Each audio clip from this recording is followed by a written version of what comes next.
आज हम बात करेंगे सफलता के उस ब्लूप्रिंट की। एक ऐसा खाका जो किसी के भी फोकस और कह सकते हैं भविष्य की पूरी दिशा ही बदल सकता है। तो चलिए सीधे एक सवाल से ही शुरू करते हैं।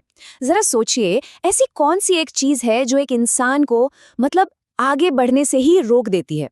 चाहे वो कितनी भी मेहनत कर ले, कुछ भी कर ले, एक चीज हमेशा उसे पीछे खींचती है। इसका जवाब जानते हैं?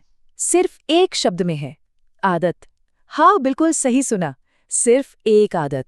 और यही वो चीज है, वो ताकत जो या तो इंसान को आसमान की बुलंदियों तक ले जाती है या फिर उसे पूरी तरह से पूरी तरह से बर्बाद कर देती है। तो ये आदत एक दो धारी तलवार की तरह है ना? चलिए इसको थोड़ा और गहराई से समझते हैं, क्योंकि सच तो यही है कि यही वो चीज है जो कामयाबी और नाकामी के बीच की वो पतली सी लकीर खींचती है। देखिए, एक सच है जिसे हम सबको गांठ बांध लेना चाहिए। वो ये है कि इंसान अपनी आदतों का गुलाम होता है, और जिस किसी का भी अपनी आदतों पर कंट्रोल नहीं है, नहीं, वो जिंदगी में कभी कभी भी सफल नहीं हो सकता। ये एक कड़वा सच है।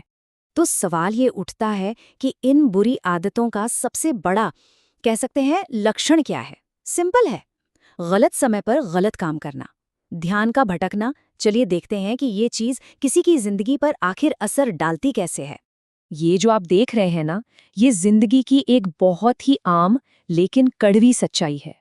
एक तरफ है पढ़ने की उम्र, जहां ध्यान प्यार और मनोरंजन में लगा है, और दूसरी तरफ है संघर्ष का समय, जब मेहनत और लक्ष्य पे फोकस होना चाहिए। लेकिन अक्सर होता उल्टा है, और यही सही समय पर गलत काम करने की आदत ही है जो किसी को भी हमेशा पीछे धकेल देती है। और ये बात बिल्कुल सटीक बैठती है यहाँ पर। सोचिए, जब किसी का संघर्ष का दौर चल रहा हो, मतलब वो क्रिटिकल टाइम, उस वक्त मेहनत को छोड़कर किसी भी और चीज के पीछे भागना, पता है कैसा है? ये बिल्कुल अपने ही पैरों में जंजीरें बांधने जैसा है। और ये वो जंजीरें हैं जो फिर कभी आगे बढ़ने ही नहीं देती।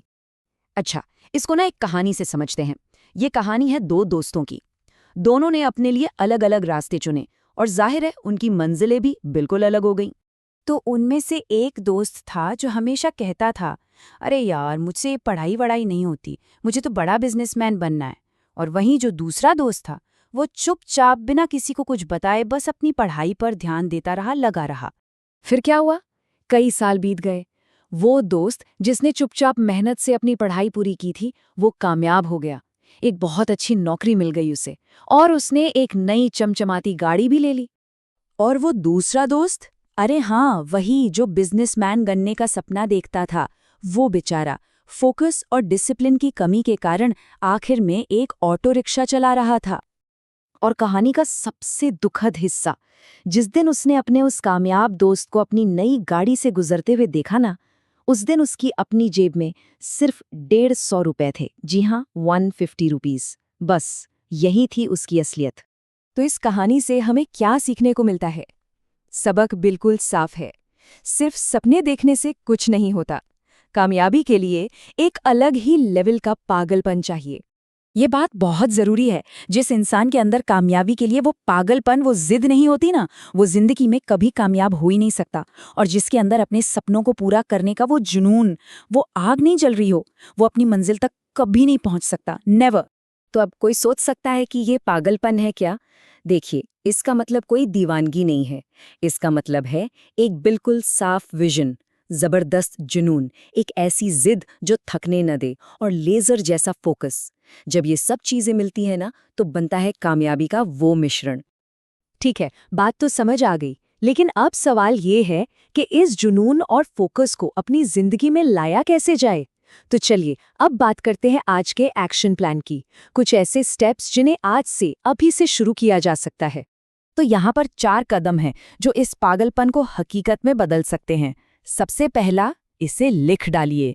एक डायरी में खुद से वादा करना होगा कि जब तक लक्ष्य पूरा नहीं हो जाता, ध्यान नहीं भटकेगा। ये एक तरह का सेल्फ कॉन्ट्रैक्ट है। दूसरा, जबरदस्ती करनी होगी। जब पढ़ने का मन न भी करे तब भी किताबों के साथ बैठना होगा। आदत एक मसल की तरह होती है, जितना ट्रेन करेंगे उतनी मजबूत होगी। तीसरा, खुद को हर रोज याद दिलाना होगा कि ये जो कीमती वक्त है ना, ये दोबारा लौटकर नहीं आने वाला। और चौथा और सबसे जरूरी, हर दिन खुद का टेस्ट लेना होगा। ऐसी तैयारी करनी होगी जैसे कि एग्जाम कल ही है। ये रोज की तैयारी ही बड़ी लड़ाई के लिए तैयार करती है। और अब आखिर में एक सवाल है जो हर किसी को खुद से पूछना चाहिए। आज से ठीक 10 साल बाद कोई इंसान खुद को कहाँ देखना चाहता है? क्योंकि इसका जवाब कहीं और नहीं बल्कि आज की आदतों और आज के एक्शन में ही छिपा है। जरा सोचिएगा इस पर।